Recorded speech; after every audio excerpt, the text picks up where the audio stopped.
नमस्कार, मी श्रीकांत उमरीकर. आपण पाहतात अनलायझर. लाईक करा, शेअर करा, सबस्क्राईब करा. अनलायझरचं ॲप डाउनलोड करा. प्राजक्त तनपुरे राहुरीतले नेते, माजी आमदार आणि ह्या पोटनिवडणुकीसाठी राष्ट्रवादी काँग्रेसकडून शरद पवार गटाकडून त्यांना बी फॉर्मही दिला होता, पण त्यांनी तो नाकारला. निवडणूक लढवायचं नाही असं ठरवलं. तेव्हाच कोणाच्याही लक्षात असं येत होतं की ह्यांची पावलं भाजपकडे वळलेली आहेत आणि त्यांनी अधिकृतरित्या काल भाजपमध्ये प्रवेश केला. मी जिथून आता हा व्हिडिओ करतो आहे त्या छत्रपती संभाजीनगर आणि बाजूचा जालना जिल्हा यांचा मिळून स्थानिक स्वराज्य मतदारसंघ आहे. म्हणजे इथल्या सगळ्या महानगरपालिका, नगरपालिका आणि जिल्हा परिषदचे एकत्रित करून त्याची निवडणूक घोषित झालेली. त्या पार्श्वभूमीवरती माजी मंत्री, अंबडचे माजी आमदार, घनसावंगीचे राजेश टोपे यांच्या भाजप प्रवेशाची चर्चा चालू आहे. प्रत्यक्षामध्ये काही अधिकृत बातमी अशी आलेली नाहीये. आता जो मला मुद्दा उपस्थित करायचा आहे, टोपे तनपुरे भाजपवाल्यांनो आता पुरे. किती लोक तुम्ही बाहेरच्या पक्षातले आतमध्ये घेणार आहात? हा जो मुद्दा वारंवार उपस्थित केला जात होता, जेव्हा भाजपला ज्या ठिकाणी वर्षानुवर्ष प्रयत्न करूनही त्या जागा जिंकता येत नव्हत्या, वर्षानुवर्ष प्रयत्न करूनही त्या ठिकाणाहून जनसमर्थन मिळत नव्हतं.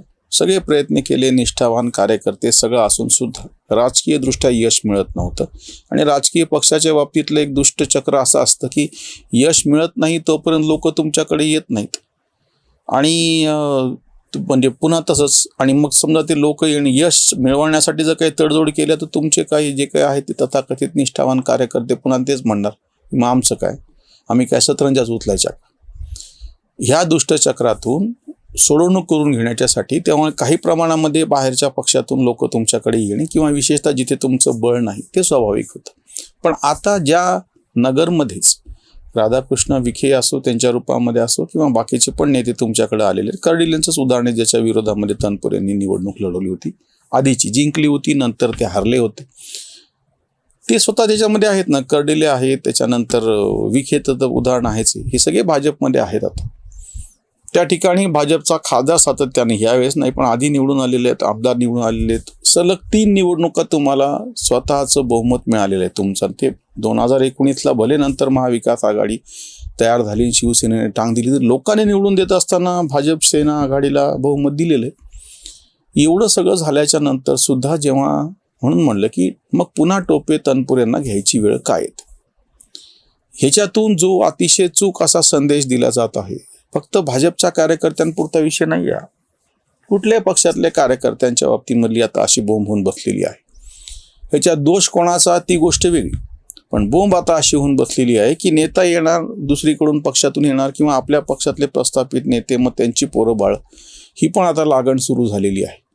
आणि ज्या पद्धतीने तनपुरेंची आई, ज्या जयंत पाटलांची बहीण आहे त्या, त्यांचे आजोबा, त्यांचे वडील, हे सगळं त्या घराण्यामध्ये सत्ता राहिलेली. आणि आता ही जी चर्चा आहे की ह्या विधान परिषदेच्या पार्श्वभूमीवरती त्यांनी तो प्रवेश केलेला. आणि टोपेंच्या बाबतीतली चर्चा तशीच आहे. प्रत्यक्षात टोपेंची अजून घोषणा झालेली नाही. म्हणजे आता दुसरीकडून प्रश्न असा उपस्थित होतो की आमदारकी खासदारकी नसेल तर काय जिवंत राहू शकत नाहीत का हे राजकीय पक्षातले नेते? हे त्यांना आमदारकी खासदारकी नसेल तर मग असं काय नेमकं लोणी लावून ठेवलेलं आहे त्या पदांना? ते तर सगळ्यांना दिसतं. सर्वसामान्य अगदी मासलेला माणूस नगरसेवक जरी झाला तरी बघता बघता त्याची आर्थिक परिस्थिती कशी बदलत जाते. इतक्या पद्धतीचा डोळ्यांनी दिसणारा आर्थिक गैरव्यवहाराचा प्रकार आपल्या समोर असतो. आणि तरी हे आव मात्र असं आणणार की सामाजिक सेवा आणि लोकांसाठी आणि जनतेसाठी वगैरे वगैरे. दुसरीकडून लोकांच्या बाबतीमध्ये चूक अशी आहे की लोक पुन्हा अशाच जेव्हा प्रतिनिधीला परत परत निवडून देतात, त्यांच्या पोराबाळांना, नातलगांना निवडून देतात किंवा जे असे पक्ष बदलून येतात त्यांना निवडून देतात. मग ही लोकांची सुद्धा चूक आहे. हा फार मोठी लोकशाहीमधला आता काय म्हणता येईल तुम्हाला की विकृती होऊन बसलेली आहे. तिकडून असे प्रस्थापित नेते घेतल्याच्या शिवाय यश मिळत नाही आणि दुसरीकडून लोक असा पाठिंबा देतात, परत पुन्हा लोकच किंवा आम्हीच त्यावर टीका करत बसणार की ही घराणेशाही आहे, सत्तेसाठी तुम्ही दुसऱ्या ह्याच्यातल्या लोकांना आतमध्ये घेता. याचं मूळ कारण कुठे माहिती आहे का? सत्ता नावाची गोष्ट अशी भयानक होऊन बसलेली आहे. महात्मा गांधींना पत्रकारांनी विचारलं होतं की तुमच्यामध्ये आणि जवाहर नेहरूंमध्ये नेमके मतभेदाचे मुद्दे कुठले आहेत? महात्मा गांधींनी हसून फक्त एक सोपा करून मुद्दा सांगितला होता आणि तो भल्या भल्यांना अजूनही कळत नाही.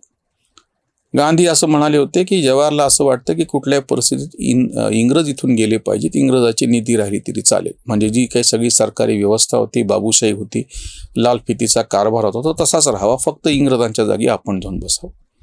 पण मला मात्र असं वाटतं इंग्रज भारतातून नाही गेले तरी चालतील. महात्मा गांधींचं वाक्य फार जबाबदारीचं आहे.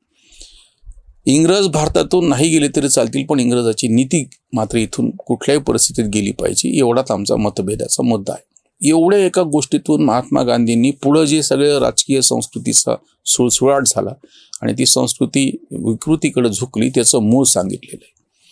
इंग्रजांची जी व्यवस्था होती त्यांना राज्य करायचं होतं आणि त्यांना तशा पद्धतीनं शोषण करायचं होतं. दादाभाई नौरोजी सारख्यांनी जेव्हा सांगितलं होतं ते. इंग्रज गेल्याच्या नंतर गोरा इंग्रज गेला आणि काळा इंग्रज आला, असं जे आम्ही शेतकरी चळवळीमध्ये म्हणतो, तशाच परिस्थिती झाली. आताची पण जी नवीन व्यवस्था आहे, पक्ष कुठलाही असो, ही सगळी नोकरशाही ज्या पद्धतीने सर्वसामान्यांना वेठीस धरते, विकास कामाचे सगळे पैसे यांचे पगार पाणी आणि बाकीच्या गोष्टीवरती खर्च होतात आणि त्याचे बेनिफिशियरी हे सगळे, त्याचे सगळे जी काही सूत्र हातामध्ये ते हे सत्ताधाऱ्यांच्या किंवा आमदार खासदारांच्या हातामध्ये आहे. त्याच्यामुळे सत्ता पाहिजे, आमदार खासदार आपल्याला राहणं भाग आहे, काही ना काहीतरी पद पाहिजे. अगदी त्या नगरपालिकेवरती स्वीकृत सदस्य म्हणून का होईना पण आपल्याला घेतलं जावं, असं कितीतरी निष्ठावंतांना त्यामुळे वाटत राहतं. ही जी सगळी सत्ता विकृती होऊन बसलेली आहे ती ह्याला कारणीभूत आहे. म्हणजे उद्या अशी परिस्थिती येऊन पक्ष कुठलाही असो, सत्ता असेल ना तर मग त्याच्या मागे सगळे पळणं. इथलं मी तुम्हाला उदाहरण सांगतो. महाविकास आघाडीच्या काळामध्ये आमचे काही मित्र वगैरे ह्यांनी शिवबंधन मनगटावर बांधून घेतलं. आम्ही त्यांना विचारलं की ही काय गोष्ट झाली, तुमचा काय संबंध यांच्याशी, आणि ही काही टिकणारी गोष्ट नाही. तेव्हा ते ऐकायला तयार नव्हते आणि मग महाविकास आघाडीची सत्ता गेली. इतकंच नाही, त्याच्यानंतरच्या विधानसभेतून हे सिद्ध झालं की पुढे ही जी सत्ता यायची शक्यता नाही. आता तर परिस्थिती अशी आहे की ज्या 17 विधान परिषदेच्या निवडणुका होत आहेत त्याच्यातली एक पण जागा अशी नाही आहे की जिथं शिवबाठाचा उमेदवार उभा राहू शकेल. निवडून येईल की नाही दूरचीच गोष्ट. मग हे जे तातडीनं शिवबंधन बांधणारे होते, तेव्हा शिवगंडन म्हणतो आम्ही त्याला, गंडाच घातला, कोणी कोणाला घातला ती गोष्ट वेगळी, आणि गेले ना ते सगळे सोडून. आता आज परिस्थिती अशी आहे की जे तेव्हा त्यांना मुख्यमंत्री पद होतं म्हणून तिकडे पळालेले होते, ज्यांनी शिवबंधन बांधून घेतलेलं होतं, त्याच्यातले बहुतांश जण गायब होऊन गेले आता, कारण की सत्ता नाहीये आणि येण्याची पण शक्यता नाही. ही जी विकृती होऊन बसलेली, आणि अपेक्षा अशी होती की भारतीय जनता पक्ष, पार्टी विथ डिफरन्स म्हणतो, त्यांनी तरी ह्याच्यामध्ये बदल करावा. आज अतिशय निर्लज्जपणे ह्याचं समर्थन भाजपवाले पण करतात आणि ते पाहून आश्चर्य वाटतं. वेगवेगळ्या पक्षातले नेते तुम्ही तुमच्याकडे वारंवार घेत राहता, याचं समर्थन कसं काय केलं जातं, आणि मग तुमचं वेगळेपण ते काय आहे. कितीतरी ठिकाणी बरं हे कमी पडलं म्हणून की काय, बाकी हे सगळे लिब्रांडू बदमाश पत्रकार आहेत ज्यांच्यावर आम्ही वारंवार टीका करतो, त्यांना प्रायोरिटीनं हे मुलाखती देणार, त्यांच्या कार्यक्रमाला हे प्रमुख पाहुणे म्हणून हजर राहणार. आणि इथे प्रत्यक्ष जे निष्ठावान कार्यकर्ते होते आधीपासूनचे, त्या अनिलांची कविता आहे, सारेच दीप कसे मंदावले आता. दीप म्हणजे दिवा हा जनसंघाचं चिन्ह होतं, आणि आता ही सगळी परिस्थिती पाहिल्याच्या नंतर सारेच दीप कसे मंदावलेले आता असं म्हणायची पाळी आली की काय झड घालून प्राण द्यावा पतंगाने, असे कुठेच तेज नाही. निष्ठेनं काहीतरी काम उभं आहे. सर्वसामान्य कार्यकर्ते रक्तास पाणी करत होते आणि त्यासाठी आटत होते, आजही करतात. भाजपचं हे वैशिष्ट्य संघाच्या शताब्दी वर्षामध्ये आम्ही वारंवार सांगतो की असे निष्ठावान कार्यकर्ते त्यांच्याकडे आहेत. पण तुमची तेव्हा सत्ता नव्हती तेव्हा ठीक होतं, किंवा फारशी सत्ता स्थानं नव्हती. आता जी आहेत, आणि असं असताना तुम्ही जेव्हा परत असे तनपुरे आणि टोपे हेच पक्षामध्ये घेत बसल्यानंतर त्यांनाच पद पुन्हा, हे सगळं झाल्याच्या नंतर मग काय म्हणून सर्वसामान्य जो कार्यकर्ता आहे त्याची निष्ठा टिकून राहील, हा अतिशय गंभीर असा प्रश्न आहे. आणि त्याच्या बाबतीमध्ये तथाकथित जे काही स्वतःचे भाजपचे काय थिंक टँक आहेत ते काही बोलायला तयार नाहीत, मिठाची गुळणी धरून गपचूप. ही जी प्रवृत्ती आहे केवळ सत्तेसाठी म्हणून, गुळासाठी म्हणून मुंगळे गोळा होतात. काय मुंगीची या घरी कोण धाडे कुळ, पाहुनिया गोळ धाव घे, असं ज्ञानेश्वर माऊलींनी लिहिलेलं. माऊलींनी कुठल्या संदर्भात लिहिलं, पण हे सत्याचा गुळ असा आहे की हे सगळे मुंगळे तिथं गोळा होतात, त्याला कुणाची निमंत्रण द्यायची वाट पाहत नाही. इथं तर हे निमंत्रण घेऊन उभे आहे.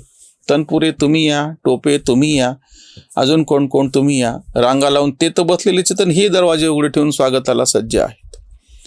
ही अशी प्रवृत्ती मग अशा काही दिवसानंतर मग भाजपची काँग्रेस झाली तर आश्चर्य वाटून घेऊ नका. आणि मग त्याच्या विरोधामध्ये परत पुन्हा संघाला दुसऱ्या एखाद्या पक्षाला जन्म घालावा लागेल. कारण की अजून निष्ठावान कार्यकर्ते संघाकडे शिल्लक आहेत. भाजपचं काय व्हायचं ते हो, ती गोष्ट वेगळी. बघूयात टोपे यांच्या बाबतीतला काय निर्णय होत होता. अधिकृतरित्या अजून तर काही बातमी आलेली नाही, पण तरी परिस्थिती पाहता टोपे तनपुरे भाजपवाल्यांना आता तरी पुरे असंच म्हणायची पाळी आहे. इथंच थांबूयात. धन्यवाद. स्वधर्म जागृतीचा विधायक